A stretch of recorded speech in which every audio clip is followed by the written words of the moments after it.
Embedded software engineers and application software engineers. For most of you, these two terms are new to hear, but it is something that you will come across when you are in your placement season or when you are in your internship seasons.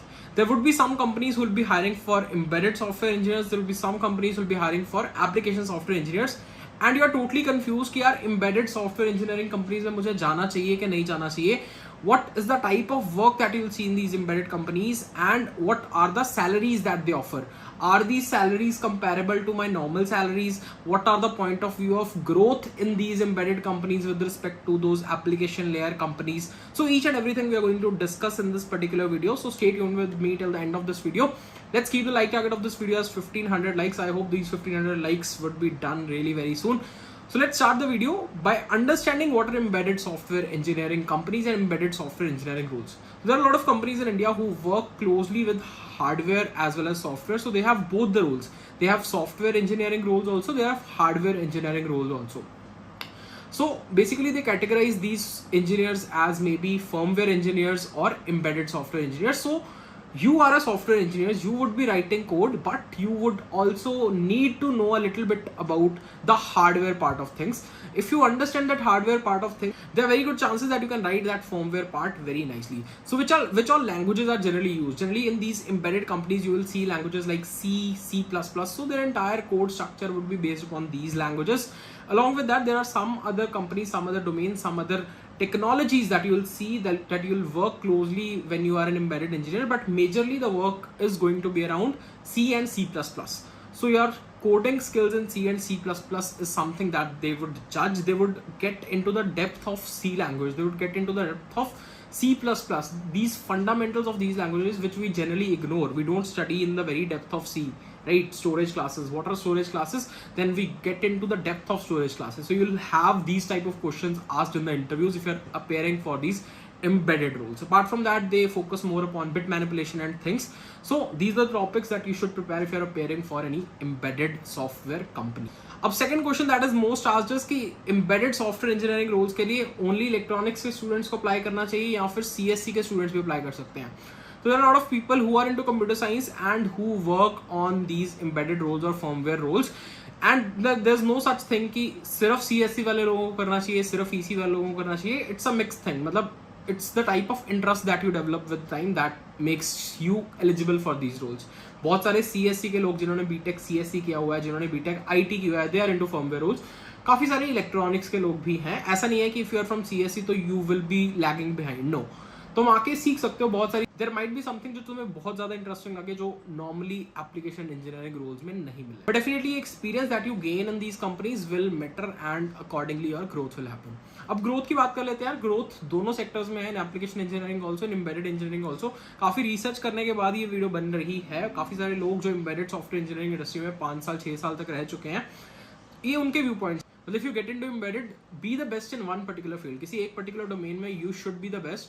After 5-6 years of experience, your demand in the market is going to increase really very soon. After 5 to 6 years of experience, तुम्हारी demand बन जाएगी market में, क्योंकि उस particular technology, उस particular tech stack में कोई और इंजीनियर्स अवेलेबल नहीं होंगे. तो मतलब that is something that you can work upon. तुम एक किसी स्किल पे काम करो and you can grow in that. Growth wise दोनों में ही salaries are almost equal.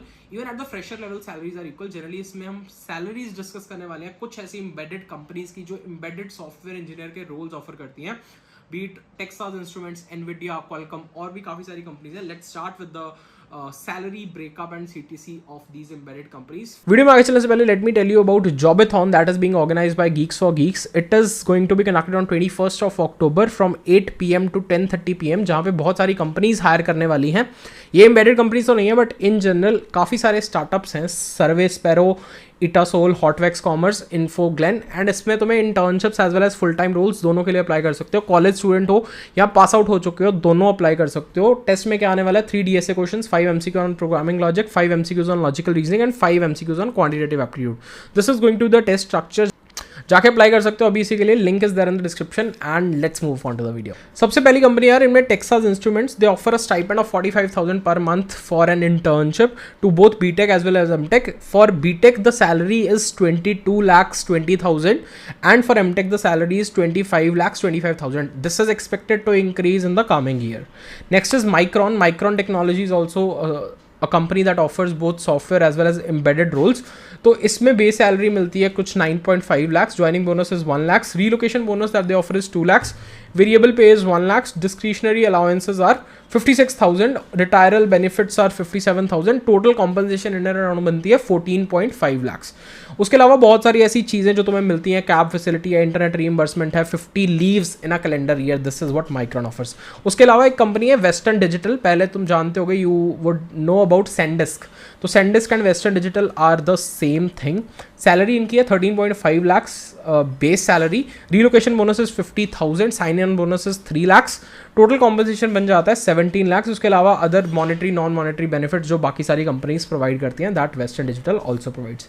Next is AMD। AMD is also a very big name, इस पर तुमने डिवाइसेस देखे होंगे। Salary that they offer is 12.5 lakhs, bonus is up to 20% of salary. So 20% of 12.5 lakhs बन जाता है, मतलब दोनों को मिला के बन जाता है 14.75 lakhs।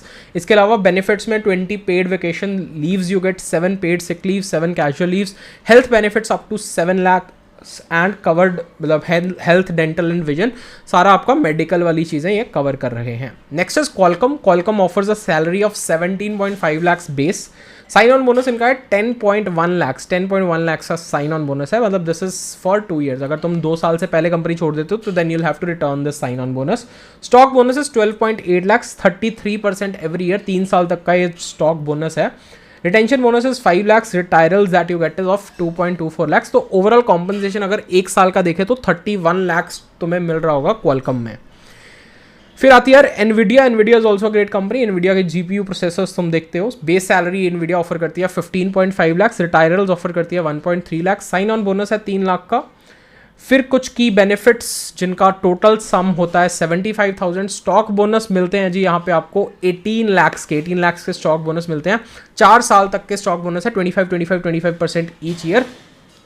तो फर्स्ट ईयर का अगर हम टोटल कॉम्पनसेशन देखें तो बन के आता है 25 lakhs, मतलब तुम्हें 25 lakhs मिल रहा होगा फर्स्ट ईयर में। CTC अगर देखें जिसमें स्टॉक्स भी एडेड है तो वो 38,56,000 इज व्हाट एनवीडिया ऑफर्स। तो यार ये कुछ ऐसी एम्बेडेड कंपनीज थी जिनके बारे में तुम्हें नहीं पता था शायद। बहुत कम कंटेंट अवेलेबल है on internet and many people have been requesting for the same.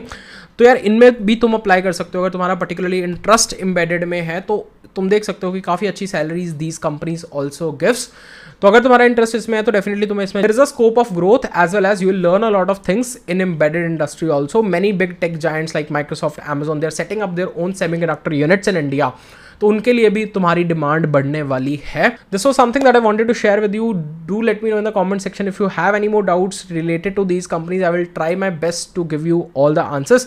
Thank you so much once again for watching this video. मिलते हैं किसी एक ऐसी और वीडियो में। Till then all the best, good luck.